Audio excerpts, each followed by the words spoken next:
मतलब हमास के वहशी, हमास के दरिंदे, हमास के हैवान, हमास के शैतान, आतंकी, कुछ भी कह लीजिए।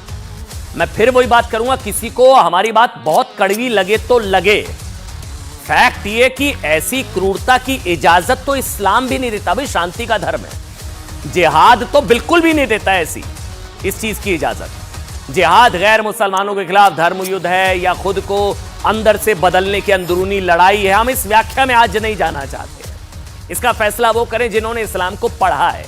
लेकिन एक बात जो हम आपको बता सकते हैं ना, वो ये कि किसी में भी महिलाओं के बलात्कार और बच्चों के सर काटने की, बच्चों के सर कलम करने और बच्चों के सर तन से जुदा करने की कोई गुंजाइश नहीं है। जिहाद के कई नियम हैं, 10 नियम माने गए हैं भाई जो बताए जाते हैं। उनमें से सबसे महत्वपूर्ण यह कि किसी भी सूरत में महिलाओं, बच्चों और बुजुर्गों को नहीं मारा जा सकता। अच्छा छोड़िए मारना तो दूर की बात, उन्हें चोट नहीं पहुंचाई जा सकती। लेकिन इजराइल में बच्चों को मारा गया धर्म के नाम पर। जैसे इस्लाम के सबसे बड़े झंडा बरदार है ये लोग, ये इस्लाम के खिलाफ है ये लोग। कुछ के सर कलम कर दिए जाने की खबरें आई, महिलाओं के साथ बलात्कार किया गया, बेरहमी की गई, नरसंहार किया गया, जेनोसाइड किया गया, उनमें से कईयों को गोली मार दी गई, बुजुर्गों को भी नहीं छोड़ा गया। मतलब पूरे के पूरे परिवारों के हाथ पांव बांधकर उन्हें एक साथ, देख रहे हैं आप, एक साथ मार दिया गया। इस तरह की दरिंदगी, घरों में जिंदा जलाकर उनको फूंक दिया गया। मतलब इस बर्बरता की इजाजत, देखिए हम इतना इस्लाम नहीं जानते, लेकिन इस्लाम शांति का धर्म है, उसमें ना इसकी इजाजत ना तो कुरान में है, ना किसी हदीस में है, ना ही जिहाद तो इसकी इजाजत बिल्कुल नहीं देता है। ये सारी हरकतें ना हमारी नजर में गैर इस्लामिक हैं। ऐसे में जो लोग हमास के साथ खड़े हैं ना, और हमारा उनसे यही सवाल है कि क्या वो उन लोगों के साथ खड़े हैं जिनके मन में कुरान जैसी पवित्र किताब के लिए भी सम्मान नहीं है। क्योंकि ये लोग क्या कर रहे हैं, ये लोग कर रहे हैं कि जैसे धर्म की वजह से साथ दे रहे हैं ना ये लोग, ये जो आतंकवादी हैं, ये एक धर्म का नाम लेकर या धर्म को बदनाम करके आतंकवादी हमला करते हैं और पूरी दुनिया के उस धर्म के लोग आके खड़े हो जाते हैं इनके साथ कि नहीं ये हमारे धर्म की बात कर रहे हैं, ये धर्म विरोधी हैं, ये इस्लाम विरोधी हैं, आतंकवादी। आतंकवाद का कोई धर्म नहीं होता। तो आप लोग इनका साथ देकर क्या आतंकवाद का धर्म बता रहे हैं, नंबर 1। और नंबर 2, क्या ये करना इस्लाम में तो इसकी इजाजत है ही नहीं। जिहाद के नियम तो यहां तक पता है, कहते हैं कि दुश्मनों के साथ भी ना सम्मानजनक व्यवहार किया जाना चाहिए, दुश्मन की संपत्ति को भी नुकसान नहीं पहुंचाना जाना चाहिए। जिहाद जमीन पर कब्जा करने के नाम पर शुरू नहीं करना चाहिए। वैसे नियम बहुत सारे हैं। जो हमास के साथ हैं वो भी थोड़ी रिसर्च करें और पढ़ें, देखिए कि हमास के आतंकवादियों ने इजराइल में इस्लाम के कौन से नियमों का पालन किया है। महिलाओं, बच्चों के साथ क्रूरता, उनके सर काट देना, बलात्कार, ये सब धर्म इजाजत, कोई मजहब इसकी इजाजत नहीं देता। मतलब इसे हम कह रहे हैं शायद एक भी नहीं। और ये लोग खुद को मुसलमान कहते हैं कि ये लोग अपने धर्म को बचाने के लिए लड़ाई लड़ रहे हैं। धर्म की लड़ाई है, धर्म युद्ध है, ये आतंक के विरुद्ध युद्ध है, कोई धर्म युद्ध नहीं है। ये आतंकी हैं सारे, कोई धर्म वाला मामला कुछ नहीं है। हम कहते हैं भाई अरे बख्श दो शांति के धर्म इस्लाम को, क्योंकि तुम लोग इस्लाम के लिए नहीं बल्कि इस्लाम के खिलाफ लड़ रहे हो। तुम लोग जमीन के, कहते हैं ना, जमीन के टुकड़ों के लिए नहीं, बल्कि इजराइल के दुश्मनों से, मतलब इजराइल के दुश्मनों से मिलने वाली भीख के लिए लड़ रहे हो। तुम लोग गाजा के लिए नहीं, फिलिस्तीन के लिए नहीं, अपने फायदे के लिए लड़ रहे हो। लेकिन अफसोस ये है कि हमास के आतंकवादी इजराइल में जो करते हैं ना, पाकिस्तान के आतंकवादी कश्मीर में जो करते हैं ना, उस पर पर्दा डालने के लिए ना एक गाजा गैंग पैदा हो गई है। गाजा गैंग, पहले पाकिस्तानी प्रेमी गैंग थी, अब गाजा गैंग आ गई है, हमास प्रेमी गैंग। और दुनिया के हर कोने में मौजूद हैं ऐसे लोग। भारत में भी है दुर्भाग्य, हमारे देश में भी ऐसे कई लोग हैं जिन्हें याद होगा ना, सर्जिकल स्ट्राइक के भी सबूत चाहिए थे। कहां हुई सर्जिकल स्ट्राइक? फर्जिकल स्ट्राइक थी, कहां हुई थी सर्जिकल स्ट्राइक? अब इनको ना हमास के हवानियत के भी सबूत चाहिए। इनको बहुत बुरा लग रहा है, हमास को गालियां पड़ रही हैं, हमास के आतंकवादियों के खिलाफ हम लोग इतना बोल रहे हैं, इनको बहुत बुरा लग रहा है हमास प्रेमी गैंग के लोग। ऐसे लोग हमास की हवानियत पर पर्दा डालना चाहते हैं कि इतना बुरा नहीं हो सकता हमास। सबूत दिखाओ, ये लोग मांग कर रहे हैं, सबूत दिखाओ, कहां बच्चों के सर काटे, दिखाओ सबूत। झूठ बोल रहे हो तुम लोग, मारा है सिर्फ, सब सर का काटे। मतलब ये लोग मानने के लिए तैयार नहीं है कि हमास के हैवानों, राक्षसों, दरिंदों, वहशियों ने इस इजराइल में बच्चों और महिलाओं को भी नहीं बख्शा। वो इतने हैवान या वहशी आतंकवादी हो सकते हैं। हमले हमास पर हो रहे हैं, दर्द इन लोगों को हो रहा है, कई लोगों को हो रहा है, मैं बताऊंगा आपको।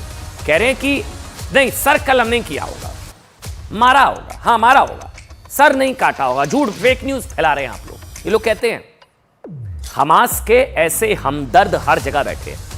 इनमें फिल्मों में काम करने वाले भी हैं, इनमें कुछ खिलाड़ी भी हैं, लेखक भी हैं, बारूदी बुद्धिजीवी भी हैं, वामपंथी भी हैं, इनमें संविधान की कसम खाने वाले कुछ नेता भी हैं, दुर्भाग्य से।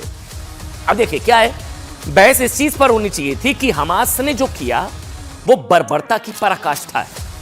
इस पर होनी चाहिए थी कि हमास ने जो किया वो दरअसल गैर इस्लामिक है, इस्लाम का ही अपमान है, गैर इस्लामिक है, इस्लाम के खिलाफ है।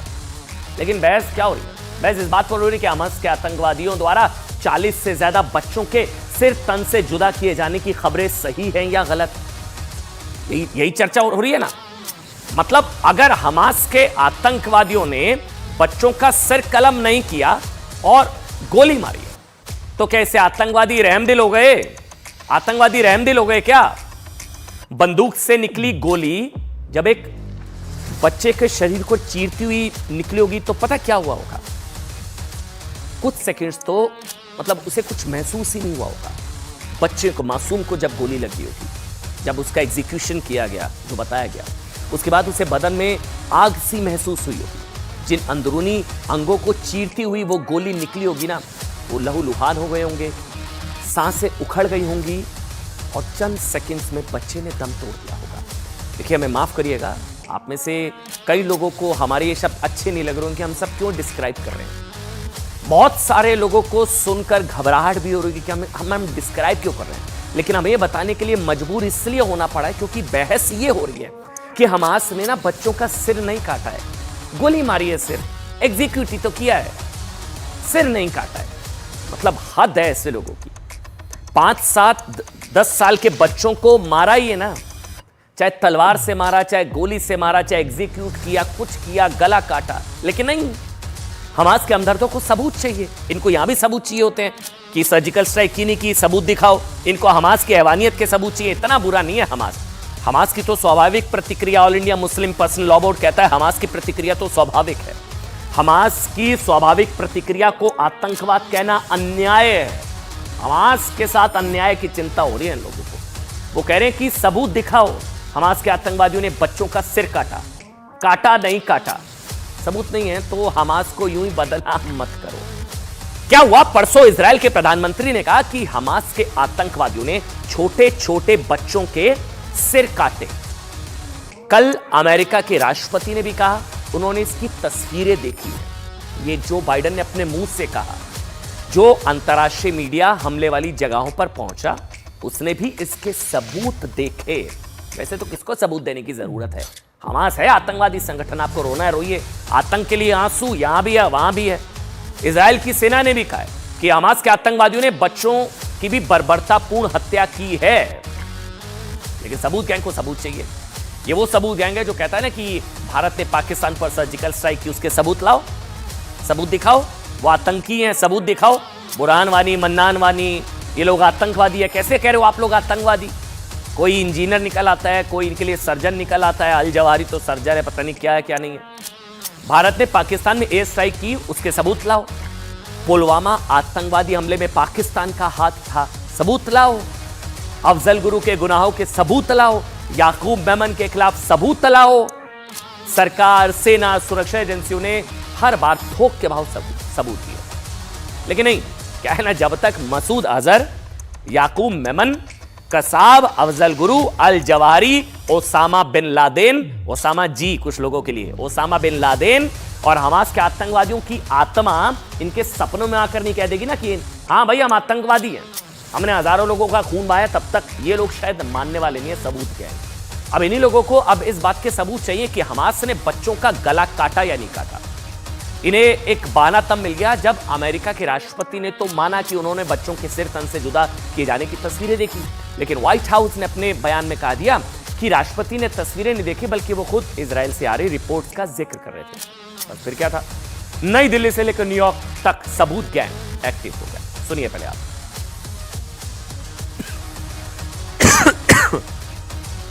वैसे जो लोग हमास की हैवानियत के सबूत मांग रहे हैं, उन्हें आज हम कुछ तस्वीरें दिखाना चाहते हैं। ये तस्वीरें इजराइल के सबसे प्रमुख अच्छा इसको स्क्रीन पर रखिएगा बहुत ध्यान से। ये सबसे प्रमुख अखबारों में से एक इजराइल के हरित्ज ने यूरोपियन स्पेस एजेंसी से हासिल की है। सबूत चाहिए ना, चलिए आज आपको सबूत देते हैं, हमास की हैवानियत के सबूत, गाजा की हैवानियत के। क्या हुआ कि बीते शनिवार को हमास के आतंकवादियों ने सुबह 6:30 बजे इजराइल पर अटैक किया था। आतंकवादी हमला किया 6:30 और इसके 5 घंटे बाद यानी कि सुबह 11:30 बजे यूरोपियन स्पेस एजेंसी का एक सैटेलाइट जिसका नाम है कोपर्निकस सेंटिनल, वो इजराइल के ऊपर से गुजरा और इस सैटेलाइट ने तबाही की तस्वीरों को कैप्चर कर लिया। और अब आप हमले के पहले की तस्वीर और हमले के बाद की तस्वीर की खुद तुलना करिए। अच्छा, मैं तस्वीर आपको दिखाई देता हूं, ये तस्वीरें हैं, ये वो तस्वीरें, ये हमले से पहले, थोड़ा सा जूम अगर हम कर देंगे, देखिए ये हमले से पहले की तस्वीरें, इसमें महफिलिज्म, ये तमाम जो शहर हैं उनका जिक्र किया गया है। ये हमले से पहले की तस्वीरें हैं, ये हमले से पहले 6:30 बजे जब अटैक हुआ था उससे पहले, ये हमले से पहले, और ये हमले के बाद, ये तबाही के बाद का मंजर, किस तरह की तबाही हुई। ये सैटेलाइट इमेजेस हैं हमले से पहले और हमले के बाद, इसको कैप्चर कर लिया गया। इनमें से कुछ तस्वीरों में आपको ये दिख भी रहा है साफ तौर पर कि हमले के पहले क्या था और हमले के बाद क्या था। वैसे हमास को आतंकी कहने से भी ना इन कई लोगों को परेशानी है। मैं आगे बढ़ रहा हूं, ये हमले से पहले और हमले के बाद। एक खास वर्ग को सिर्फ हमास के खिलाफ सबूत ही नहीं चाहिए, बल्कि ये वर्ग तो हमास को आतंकवादी कहने से भी झिझकता है। कहते हैं कि हमास को हमास के आतंकवादियों ने ये हाल किया है, ये हमले से पहले और ये हमले के बाद। इनमें सिर्फ वो लोग शामिल नहीं है जो हमास का खुलकर समर्थन करते हैं, बल्कि इसमें मीडिया का एक हिस्सा भी शामिल है। इसे सिर्फ आप दो उदाहरण, सिर्फ आपको 2 एग्जाम्पल दूंगा, आपको पूरा खेल समझ में आ जाएगा। पहला उदाहरण है बीबीसी का, ठीक, जिसे भारत के प्रधानमंत्री पर दंगों के मनगढ़ंत आरोप लगाने में तो हिचक नहीं होती, प्रोपेगेंडा, दुष्प्रचार डॉक्यूमेंट्री, लेकिन जो भारत की सरकार के लिए तो हिंदू नेशनलिस्ट गवर्नमेंट और हिंदू संगठनों के लिए एक्सट्रीमिस्ट जैसे शब्दों का इस्तेमाल करता है ना, दलाली से कर लेता है बीबीसी। लेकिन उसकी नजर में हमास के आतंकवादी नहीं है बीबीसी, लड़ाके, मिलिटेंट, टेररिस्ट नहीं कहेंगे। और उस पर भी बेशर्मी ये कि बीबीसी खुद एक एडिटोरियल लिखता है। अच्छा ये देखिए, पढ़िए क्या लिखा है, why BBC will not call them terrorist. Clarification दिया बीबीसी ने कि हाँ हम कहेंगे, why BBC doesn't call Hamas militant terrorist. John Simpson समझाएंगे, वो कहता है कि उसकी नीति का हिस्सा है, वो किसी और के कहने पर, मतलब वो आतंकवादी आके आतंकी हमला कर दे, बम मार दे, सब मार दे, ये इनको आतंकवादी नहीं कहेंगे, कह रहे हमारी नीति का हिस्सा नहीं है। वो कहने पर हमास को आतंकवादी संगठन कहकर वो नहीं बुलाएगा बीबीसी, ठीक। बीबीसी की नजर में टेररिज्म बहुत भारी भरकम शब्द है। बीबीसी के मुताबिक ईविल और कॉवर्डली जैसे शब्द भी भारी भरकम है, और बीबीसी अपनी रिपोर्टिंग में ऐसे शब्दों का इस्तेमाल नहीं करता।